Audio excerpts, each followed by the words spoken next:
वो 10वीं कक्षा में था तब उसने एक कान में अच्छे से सुनाई देने के लिए एक मशीन लगवाई, पर उसका कोई फायदा नहीं हुआ, क्योंकि जब वो 6 साल का था तो शिकागो के रहने वाले डॉक्टर जे जॉर्डन विल्सन ने बच्चे के सर के एक भाग का ऑपरेशन किया था। उसने पाया कि उसके कान में ऐसा कोई भी प्राकृतिक अंग नहीं है जिससे सुना जा सके। अपने कॉलेज के अंतिम दिनों में, जो कि ऑपरेशन के 18 वर्षों के बाद थे, कुछ ऐसा हुआ जिसने उसकी जिंदगी में टर्निंग पॉइंट दे दिया। उसे एक ऐसी विद्युतीय मशीन मिल गई जिससे सुनाई देने में आसानी हो, जो उसने ट्रायल के लिए मंगाई थी। उसे उस मशीन को प्रयोग करने में उतनी दिलचस्पी नहीं थी, क्योंकि उसने ऐसे भी एक मशीन का प्रयोग करने की कोशिश की थी, पर सफल ना हो पाया था। अंततः उसने उस यंत्र को उठाया और यूं ही कान में लगा लिया। ये क्या, एक सामान्य व्यक्ति की तरह आवाज सुनने की उसकी चाहत सच हो गई थी। उसने पहली बार इस तरह से आवाज सुनी थी जिस तरह से कोई भी सामान्य व्यक्ति सुनता है। ईश्वर अपने अजूबे बड़े रहस्यमय तरीके से करता है। वो आज बहुत प्रसन्न था। उस मशीन ने उसकी दुनिया ही बदल कर रख दी थी। वो तुरंत अपनी मम्मी का फोन उठाने के लिए दौड़ पड़ता है और बड़े आराम से उस दिन उसने पहली बार ठीक से अपनी मम्मी की आवाज सुनी थी। अगले दिन उसने पहली बार अपने प्रोफेसर्स की ढंग से आवाज सुनी थी। पहली बार रेडियो सुना था और पहली बार सिनेमा भी सुना था।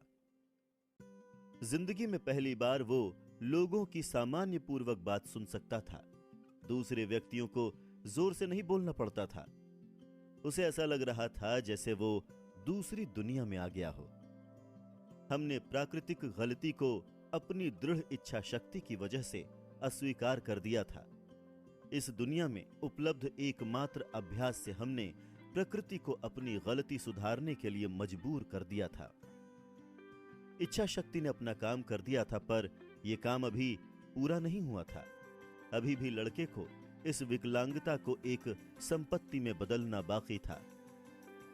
यह चमत्कार उसके लिए बस इतनी ही बड़ी बात थी कि उसकी आवाज की दुनिया बदल गई थी। वो इसी में खुश था। एक दिन उसने इस यंत्र के निर्माता को एक चिट्ठी लिखी जिसमें उसने अपने अनुभव साझा किए थे। फिर उसने कुछ लिखा, शायद कुछ ऐसा जो रेखाओं में नहीं लिखा था, बल्कि उन रेखाओं के बीच में लिखा हुआ था। इस कारण उसे न्यूयॉर्क की उस कंपनी से बुलावा भी आ गया।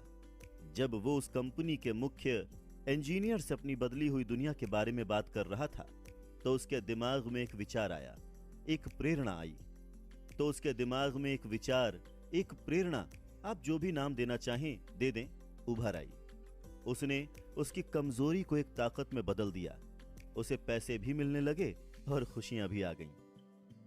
इस विचार का पूरा गठजोड़ ये था कि उसने उन लाखों बहरे लोगों की मदद करने की ठानी जो पूरी जिंदगी बहरे बनकर ही काट देते हैं और इन यंत्रों के उपयोग के बारे में जानते नहीं हैं। उसने सोचा, अगर उन्हें इन यंत्रों के बारे में पता चल जाए तो उनकी जिंदगी भी बदल सकती है। उसने अपनी बदली हुई जिंदगी के बारे में बताने की ठानी। वो तभी इस निर्णय पर पहुंच गया था कि अब वो पूरी जिंदगी उन लोगों को मदद करने के लिए समर्पित कर देगा। उसने तुरंत कंपनी के मार्केटिंग सिस्टम की जानकारी ली और फिर उसने ये खोजने की कोशिश की कि किस तरह से ऊंचा सुनने वाले व्यक्तियों से बात की जाए और उन तक इन नई खोजी गई विधियों द्वारा पहुंचा जाए। जब उसने अपना प्लान बना लिया तो उसे प्रेजेंटेशन देने के लिए कंपनी में बुलाया गया। प्रेजेंटेशन प्लान देते वक्त ही उसे 2 वर्ष का अपने एम्बिशन को आगे बढ़ाने के लिए कॉन्ट्रैक्ट कर लिया गया। जब वो ऑफिस जा रहा था तो उसके चेहरे पर संतुष्टि के भाव झलक रहे थे। झलके भी क्यों ना, वो उन हजारों लोगों की जिंदगियां संवारने जा रहा था और थोड़ा बहुत अपना सपना पूरा करने भी। जैसे ही वो उस हेयरिंग एड बनाने वाली कंपनी से जुड़ गया, उसके तुरंत बाद ही उसने मुझे उस कंपनी का गूंगे और बहरे लोगों के लिए लेक्चर सुनने के लिए बुलाया। इस लेक्चर का उद्देश्य ये था कि गूंगे और बहरे व्यक्तियों को सिखाया जा सके कि कैसे आसानी से बोला व सुना जा सकता है। इससे पहले मैंने इस तरह की शिक्षा के बारे में कभी सुना नहीं था। फिर भी संशय और इस बात की उम्मीद करता हुआ मैं वहां पहुंच गया कि मेरा वक्त बर्बाद नहीं होगा। मैंने वहां पहुंचकर पाया कि जो चाहत मैंने अपने बेटे में पैदा की थी, उसकी वजह से उसके अंदर उन बहरे लोगों के लिए बहुत कुछ कर गुजरने का लक्ष्य था।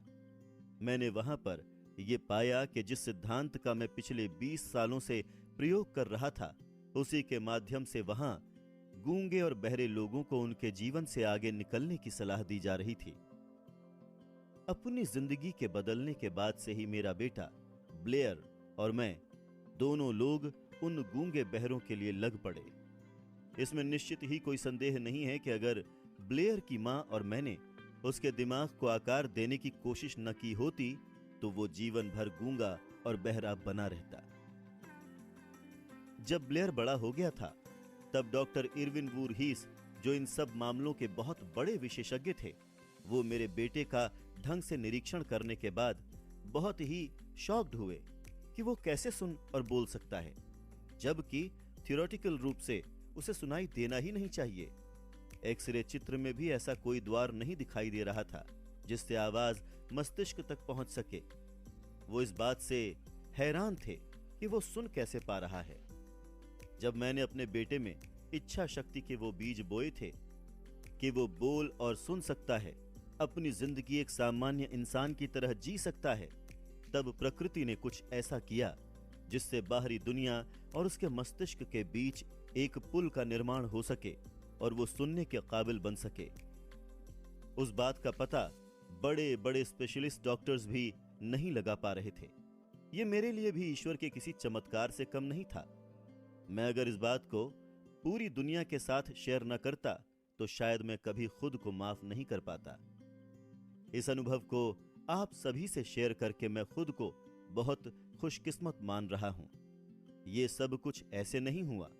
मुझे इस बात का विश्वास था क्योंकि इसका भी एक कारण था कि मुझे पता था कि अगर आपके अंदर कोई चाहत हो और उसमें विश्वास हो जाए तो ये इच्छा शक्ति आपको कुछ भी हासिल करा सकती है। मुझे इस बात में कोई संदेह नहीं था कि एक मजबूत इच्छा शक्ति से आप किसी भी चीज को वास्तविकता में जन्म दे सकते हैं। ब्लेयर ने खुद में एक आम इंसान की तरह सुनने का सपना देखा और उसने वो हासिल कर लिया। उसका जन्म एक अपंग बच्चे की तरह हुआ था, जो इस बात के लिए काफी था कि बिना किसी चाहत के वो सड़कों पर पेन या कप बेचता नजर आए। अब वही विकलांग बच्चा कई लाख लोगों की मदद कर रहा था। उन्हें ऊंचा सुनाई देता है। ये सिर्फ मदद करना ही नहीं था, बल्कि उसको रोजगार भी मिल गया था, जिस वजह से वो आराम पूर्वक पूरी जिंदगी बिता सकता था। जो सफेद झूठ मैं बचपन से उसके मस्तिष्क में भरने की कोशिश कर रहा था, वो अपनी कमजोरी को अपनी ताकत में बदल सकता है। उसने इस बात को सच सिद्ध कर दिया। दुनिया में ऐसा कुछ भी सही या गलत नहीं है जिसे मजबूत इच्छा शक्ति और विश्वास के द्वारा रियलिटी में तब्दील न किया जा सके। ये हर किसी पर समान रूप से लागू होता है। ये मेरा सौभाग्य था कि मैंने इच्छा शक्ति को अपने बेटे की कमी को सुधारने के लिए प्रयोग किया। इससे अच्छा शायद ही किसी को इतना नजदीक से इस सिद्धांत का प्रयोग करने का मौका मिले। अगर प्रकृति इस इच्छा शक्ति के सामने झुक सकती है तो किसी व्यक्ति या इंसान की क्या औकात कि वो इस इच्छा शक्ति के सामने समर्पण ना करे। यही मस्तिष्क के शक्ति की विशेषता है। हमें ये नहीं पता कि ये कैसे काम करता है। हर व्यक्ति, हर जगह और हर वस्तु के लिए यह सिद्धांत बिल्कुल अलग तरह से काम करता है। शायद इस बात को विज्ञान सिद्ध कर सके। मैंने अपने बच्चे के मन में वो बीज बोए जिससे वो सुन और बोल सके, और ये रियलिटी उसने सिद्ध कर दी। मैंने अपने बेटे के मन में यह सुझाव दिया कि कैसे वो अपनी इस कमजोरी को अपनी ताकत बना सकता है, और उसने भी ऐसा कर दिखाया। ऐसे परिणाम किस तरह से आए, इसकी मैथडोलॉजी बताना कोई कठिन काम नहीं है। इस मैथडोलॉजी में 3 बातें हैं। पहली कि मैंने विश्वास किया अपनी उस इच्छा पर कि वो सामान्य रूप से सुन सकता है, जो मैंने अपने बेटे को बताई। दूसरा कि मैंने हर उस उपलब्ध तरीके से अपनी बात को दृढ़तापूर्वक लगातार प्रयास से उस तक पहुंचाया। तीसरी महत्वपूर्ण बात यह कि उसने मुझ पर विश्वास किया। कई वर्षों बाद मेरे साथ काम करने वाले एक सहयोगी बीमार पड़ गए। उनकी हालत दिन प्रतिदिन बदतर होती जा रही थी। अंत में उन्हें अस्पताल में ऑपरेशन करने के लिए भर्ती कराया गया। जब वो ऑपरेशन थिएटर की तरफ पहियों वाले पलंग पर लेटकर जा रहे थे, तब मैंने उनकी ओर देखा और ये सोच में डूब गया कि इतने दुबले पतले और कमजोर व्यक्ति का ऑपरेशन कैसे हो सकता है। क्या ये ऑपरेशन सफल हो भी पाएगा या नहीं। डॉक्टर ने भी हमें ये चेतावनी दे दी थी कि उनकी बचकर वापस आने की बहुत ही कम उम्मीदें हैं, पर यह डॉक्टर की राय थी, ये मरीज की राय कतई नहीं थी। फर्क इससे नहीं पड़ता कि डॉक्टर क्या सोच रहा है, यहां पर फर्क इससे पड़ेगा कि मरीज क्या सोच रहा है। उसने जाते हुए मुझसे कहा, मित्र चिंता मत करो, जल्द ही मैं वापस आऊंगा और आपके साथ काम पर लगूंगा। नर्स ने मेरी तरफ दया भरी नजरों से देखा, परंतु वो मरीज ऑपरेशन के बाद सफलतापूर्वक ठीक होकर आ गया। सब कुछ सही होने के बाद डॉक्टर ने मुझे बताया कि उसकी जीने की चाहत ने उसे बचा लिया। अगर उसकी इच्छा शक्ति ने मौत को मना न किया होता तो शायद वो बचकर वापस न लौट पाता। मैं इच्छा शक्ति में विश्वास करता हूं। मैंने लोगों को गरीबी से उठते हुए देखा है, सैकड़ों असफलताओं के बाद सफलता की बुलंदियां छूते हुए देखा है। मैंने अपने विकलांग बेटे को एक सामान्य और सफल जिंदगी जीते हुए भी देखा है, जबकि जन्म लेते ही प्रकृति ने उसे कान दिए ही नहीं थे। इस चैप्टर में आपने ये सुना कि कैसे कोई अपनी इच्छा शक्ति का उपयोग कर सकता है। मजबूत इच्छा शक्ति से आप वो सब कुछ पा सकते हैं जो आप सोचते हैं। यह संभव है उस ब्रेन केमिस्ट्री से जो प्रकृति आपकी मजबूत इच्छा शक्ति होने पर खोलती है। दुनिया में कुछ भी असंभव नहीं है, वो सब कुछ आप पा सकते हैं जो आप सोचते हैं।